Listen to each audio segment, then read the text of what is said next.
Polly put the kettle on, Polly put the kettle on, Polly put the kettle on, don't make tea. We don't make tea.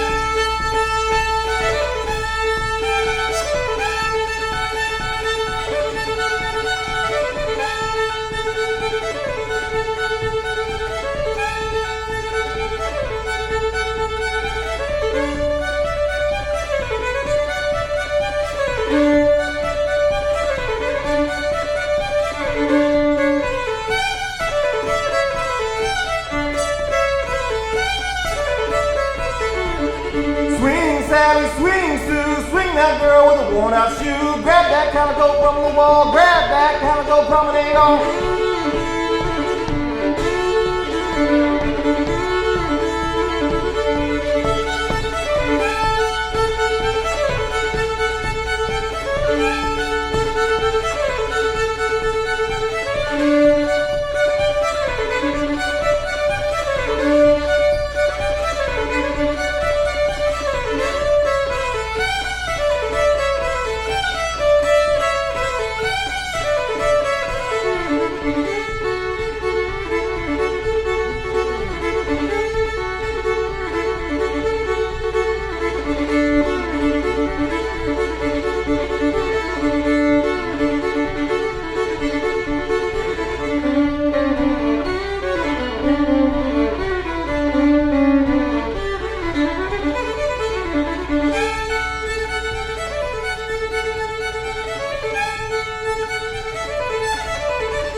Over the water, the river it was, but it was low enough where he could go down and cross over that river and go to the other plantation, and he would see his wife Sally and their children.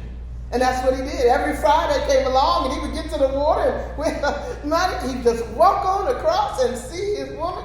And when the Sunday came, he'd walk on back across and get himself home.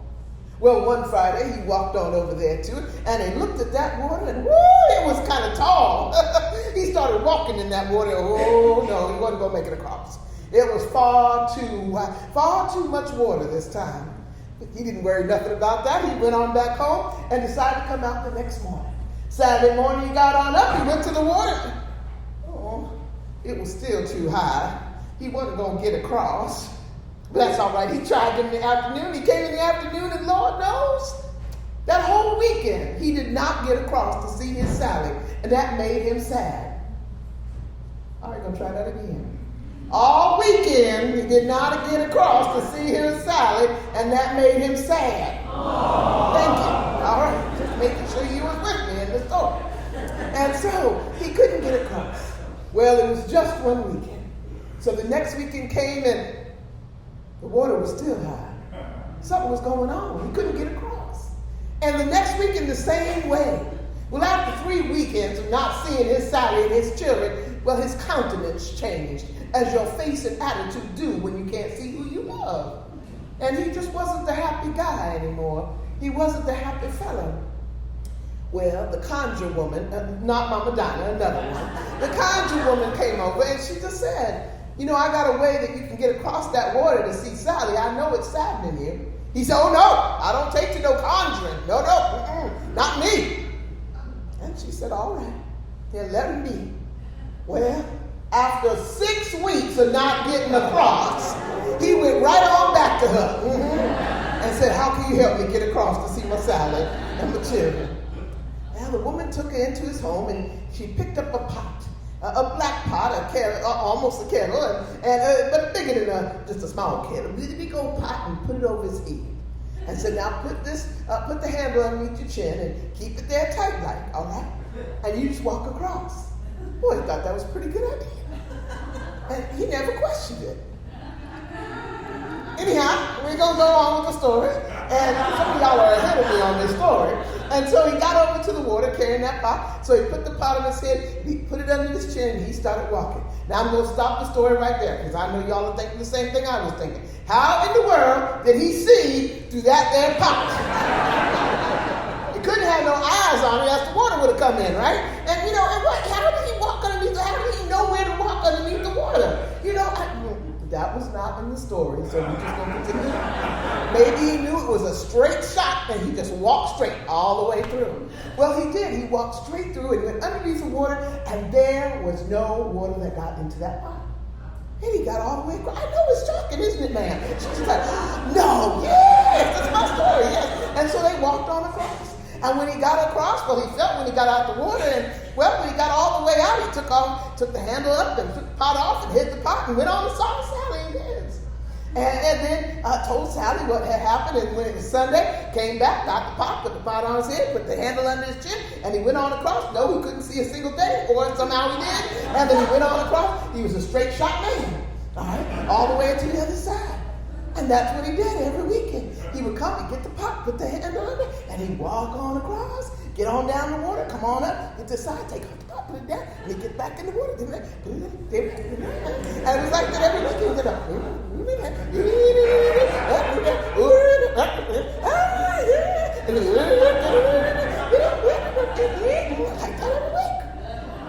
happened every week.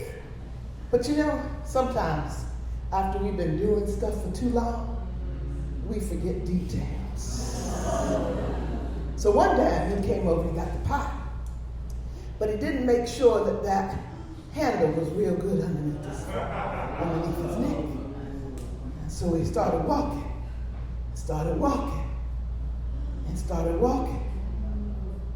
and then the water got up into that pot because he slipped his foot a little bit. You know, walking straight and all. He slipped his foot a little bit, and that pot tilted, and it wasn't underneath his chin, and that water went inside. And let me tell you, that man just floated right on away with that pot. Now, when Miss Ellen wrote the story, she had a little conversation, and the girl would say, oh, did they ever find him again? And the one time it said, no, they never saw him again. Well, what did Miss Sally do? She said, I don't know. It doesn't say. That's the story of the magic pot. It might have been a story just about remember the details. But it also might have been a story of a mama, of an enslaved mama, having to tell her enslaved child why daddy doesn't come to visit no more. Why daddy doesn't come across the river anymore. My daddy can't be there. And instead of saying they sold him like he was a pig or a cow, she told the child about a pot. So maybe that child might think, maybe daddy's somewhere in that pot and he's all right. Maybe that's why they told that story.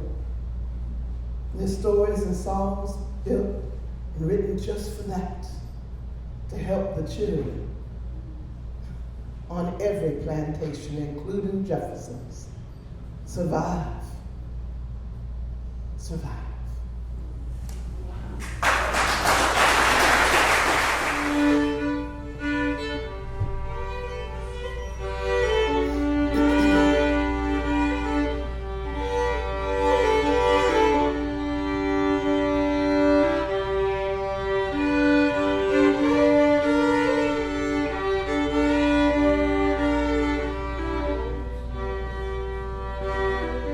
Go to sleep, little baby.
Go to sleep, little babe.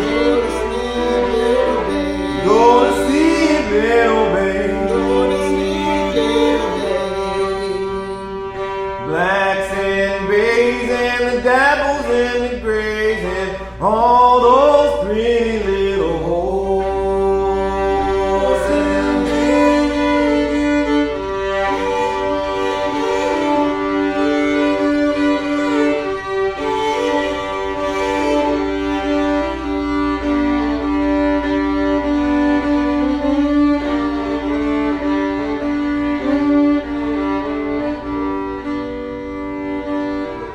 Go to sleep, little babe. Go to sleep, little babe. Go to sleep, little babe. Go to sleep, little babe.